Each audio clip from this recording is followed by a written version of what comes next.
कुछ लोग का ये रुझान मैंने देखा है जो ईद वाले दिन सोते हैं। ईद पे एक्चुअली आप खा इतना लेते हैं कि खाने के बाद नींद ही आती है। कौन है घर में जो सबसे ज्यादा 10,000 टाइप है कुछ। मुझे इससे ज्यादा मिलती है वैसे। इतनी ईदी मिलती है तो ये बताओ इस शो पे क्यों आए हो?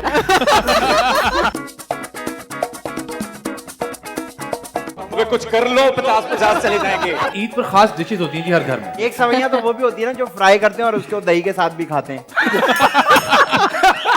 और वो रमजान में फेनी होती है।